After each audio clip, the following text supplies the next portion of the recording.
ನಾನು ಚಿಕ್ಕನಾಯಕನಹಳ್ಳಿ ತಾಲೂಕು ಉಪ್ಪಾರ ಸಮಾಜದ ಅಧ್ಯಕ್ಷ ಎಚ್ ಹನುಮಂತಯ್ಯನಾದ ನಾನು ಈ ದಿನ ಪತ್ರಿಕಾ ಪ್ರಕಟಣೆಯಲ್ಲಿ ವಿನಂತಿಸೋದೇನೆಂದರೆ, ನಮ್ಮ ಸಮಾಜ ಈ ಕರ್ನಾಟಕ ಆದ್ಯಂತ ವಿಸ್ತರಿಸಿದ್ದು ಸುಮಾರು 30 ಲಕ್ಷದಿಂದ 40 ಲಕ್ಷದ ಜನಸಂಖ್ಯೆಯನ್ನು ಹೊಂದಿರುತ್ತೇವೆ.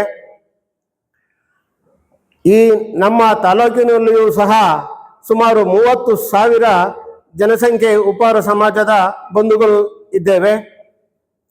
ನಮ್ಮ ಸಮಾಜ ಆರ್ಥಿಕವಾಗಿ, ಶೈಕ್ಷಣಿಕವಾಗಿ ಮತ್ತು ರಾಜಕೀಯವಾಗಿ ಹಿಂದುಳಿದಿರುತ್ತದೆ. ಈಗ ನಮ್ಮ ಕರ್ನಾಟಕದಲ್ಲಿ ನಮ್ಮ ಸಮಾಜದ ಒಬ್ಬರೇ ಏಕೈಕ ಶಾಸಕರು ಚಾಮರಾಜನಗರ ಕ್ಷೇತ್ರದಿಂದ ಆಯ್ಕೆಯಾಗಿರುತ್ತಾರೆ. ಅವರೇ ನಮ್ಮ ಸನ್ಮಾನ್ಯ ಪುಟ್ಟರಂಗ ಶೆಟ್ಟರು.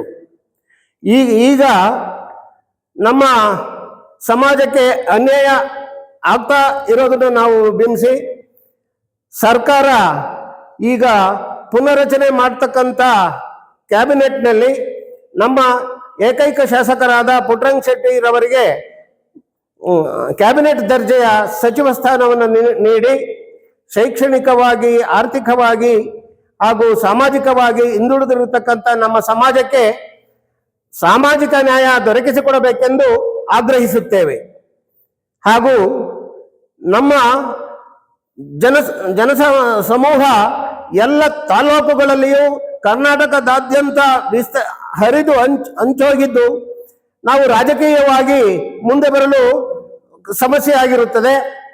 ಪ್ರತಿ ತಾಲೂಕುಗಳಲ್ಲಿಯೂ ಸಹ ಹಲವಾರು ತಾಲೂಕುಗಳಲ್ಲಿ ಶಾಸಕರನ್ನ ಆಯ್ಕೆ ಮಾಡುವಾಗ ನಮ್ಮ ಸಮಾಜವೇ ನಿರ್ಣಾಯಕ ಪಾತ್ರ ವಹಿಸಿರುತ್ತದೆ.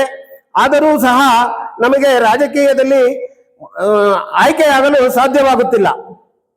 ಆದ್ದರಿಂದ ನಮ್ಮ ಸಮಾಜಕ್ಕೆ ಈ ಸರ್ಕಾರದಲ್ಲಿ ನಿಗಮ ಮಂಡಳಿಗಳಾಗಲಿ ಅಥವಾ MLC ಆಯ್ಕೆ ಮಾಡುವಾಗ ಮತ್ತು ನಿಗಮ ಮಂಡಳಿಗಳನ್ನು ಆಯ್ಕೆ ಮಾಡುವಾಗ ನಮ್ಮ ಸಮಾಜದ ಮುಖಂಡರುಗಳನ್ನು ಗುರುತಿಸಿ ಪರಿಗಣಿಸಿ ಆಯ್ಕೆ ಮಾಡಿ ನಾವು ಹಿಂದುಳಿದಿರುವ ನಮ್ಮ ಸಮಾಜಕ್ಕೆ ನ್ಯಾಯ ದೊರಕಿಸಿಕೊಡಬೇಕೆಂದು ಆಗ್ರಹಿಸುತ್ತೇವೆ. ಈ ದಿನ ನಮ್ಮ ಸಮಾಜದ ಭಗೀರಥ ಸಂಘ ಮತ್ತು ವಿದ್ಯಾನಿಧಿ ಚಾರಿಟಬಲ್ ಟ್ರಸ್ಟ್ನ ನಮ್ಮ ಸಮಾಜದ ಮುಖಂಡರುಗಳು, ನಿರ್ದೇಶಕರುಗಳು, ಅಧ್ಯಕ್ಷರುಗಳು ಎಲ್ಲರೂ ಸಹ ಈ ಸಂದರ್ಭದಲ್ಲಿ ಹಾಜರಿರುತ್ತೇವೆ. ದಯಮಾಡಿ ನಮ್ಮ ಬೇಡಿಕೆಯನ್ನ ಸರ್ಕಾರದವರು ಈಡೇರಿಸಬೇಕು ಅಂತ ಹೇಳಿ ನಾವು ಆಗ್ರಹಿಸುತ್ತೇವೆ.